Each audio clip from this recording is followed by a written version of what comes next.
জয় হিন্দ।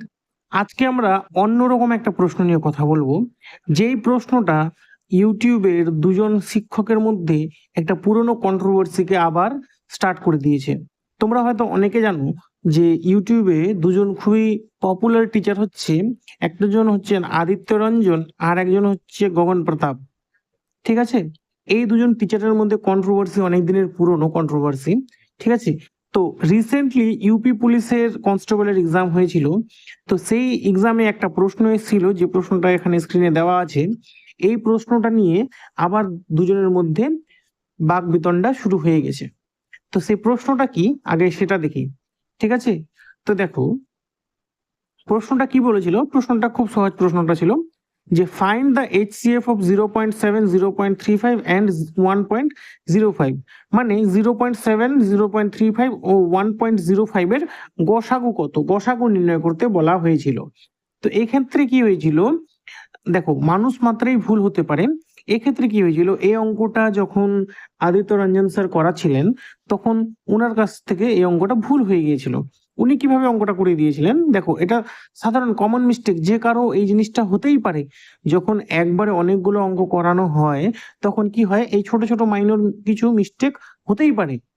তো ওনার ক্ষেত্রে কি হয়েছিল, উনি কি করেছিলেন, এই 0.7, 0.35 আর 1.05 এদেরকে কি করেছিলেন, দশমিক উঠিয়েছিলেন। তো এর নিচে হবে 10, এর নিচে দশমিক উঠালে হবে 100, এর নিচে দশমিক উঠালে হবে 100। তো দেখো এটা এখন কি চলে আসলো, ভগ্নাংশে চলে আসলো, ফ্র্যাকশনে চলে আসলো। তো ফ্র্যাকশনের যখন আমাদেরকে গসাগু বের করতে হয় তখন কি হয়, উপরেরটার যখনই পুরো ভগ্নাংশটার গসাগু বের করব তখন উপরেরটার বের করতে হয় গসাগু, নিচেরটার বের করতে হয় লসাগু। আবার যদি পুরো ভগ্নাংশের লসাগু বের করতে হয় তাহলে উপরেরটার বের করতে হয় লসাগু, নিচেরটার বের করতে হয় গসাগু।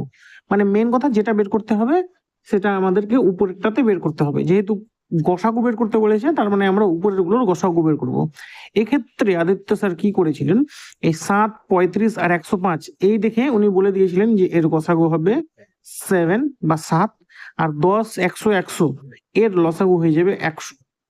তার মানে আমাদের কোসাগু কত হয়ে যাবে, 7/100, যেটা হবে আমাদের 0.07, মানে 0.07, এটা হয়ে যাবে আমাদের অ্যান্সার। তিনি এভাবে করে অপশন ডি এটা কারেক্ট অ্যান্সার করে দিয়েছিলেন। ঠিক আছে, যেটা মানে ভুল হয়েছিল। ঠিক আছে, তো এটা নিয়ে কি হয়েছিল, যেটা ভুল হয়েছিল উনি ওটা আবার কি করেছেন, যখনই ওনার নজরে এসেছিল উনি ওই ভিডিওটা ইউটিউবের যে ওই যেই পার্টটা ভুল হয়েছিল সেই পার্টটা সেই ভিডিও থেকে ট্রিম করে দিয়েছিলেন। কিন্তু এখানে কি হয়েছে, গগন প্রতাপ স্যার যে আছেন ইনি ওনার এগেনস্টে এই এই বিষয়টা নিয়ে একটা ভিডিও বের করে দিয়েছিলেন ওনাকে টার্গেট করে। বোঝা গেল, তাই থেকে আবার এই কন্ট্রোভার্সিটা চালু হয়েছে। তো দেখো এই অঙ্কটা তাহলে সঠিক কি হতো, দেখো সঠিক কি হতো আর অঙ্কটা কোথায় ভুল আছে আমি তোমাদেরকে বলে দিচ্ছি। দেখো 0.7, 0.35 আর 1.05, এক্ষেত্রে যখন আমরা উঠাবো, দেখো পয়েন্ট উঠালে নিচে 10, পয়েন্ট উঠালে নিচে 100, পয়েন্ট উঠালে নিচে এখানে 100। তাহলে দেখো এক্ষেত্রে সব থেকে ছোট কোনটা হচ্ছে, দেখো এখানে 10-এর মধ্যে 7, এখানে 100-র মধ্যে 35, এখানে 100-র মধ্যে 105। তাহলে দেখো 10-এর মধ্যে সবগুলা আছে 100-র মধ্যে, এই 10টাকেও এই 7টাকেও যদি আমরা 100-র মধ্যে বের করি, মানে নিচে যদি একটা জিরো দিই তাহলে উপরেও একটা জিরো হয়ে যাবে না। তাহলে 70/100, 35/100, 105/100। এক্ষেত্রে আমাদের সব থেকে ছোট কি, সব থেকে ছোট কিন্তু এটা 35/100। কিন্তু আদিত্য স্যার কি করেছিলেন, সেটা না করে 7/10 করেছিলেন, না সেক্ষেত্রে 7টাকে সব থেকে ছোট ধরে নিয়েছিলেন। বোঝা গেল, তাহলে এখানে দেখো এখানে 35, 70 আর 105-এর গসাগু কত হবে, 35, 70 আর 105-এর গসাগু হবে 35, আর নিচে 100, 100, 100 তিনটেই আছে, তার লসাগু কত হবে 100। তার মানে আমাদের উত্তর হয়ে যাবে 35/100, তার মানে 0.35, এটা হয়ে যাবে আমাদের কারেক্ট অ্যান্সার। এটা আমাদের হয়ে যাবে কারেক্ট অ্যান্সার, যেটা আছে অপশন বি তে। তার মানে অপশন বি হয়ে যাবে আমাদের কারেক্ট অ্যান্সার। ঠিক আছে, যেটা আদিত্য স্যারের ভুল হয়েছিল। তো দেখো এই মানুষ মাত্রই ভুল হতেই পারে।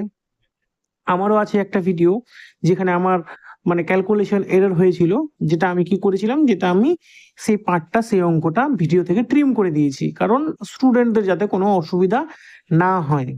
এই বিষয়টা নিয়ে মানে এটাকে বড় সড়ো করে দেখানোর তো কোনো ব্যাপার নেই, মানুষ মাত্রই ভুল হতে পারে।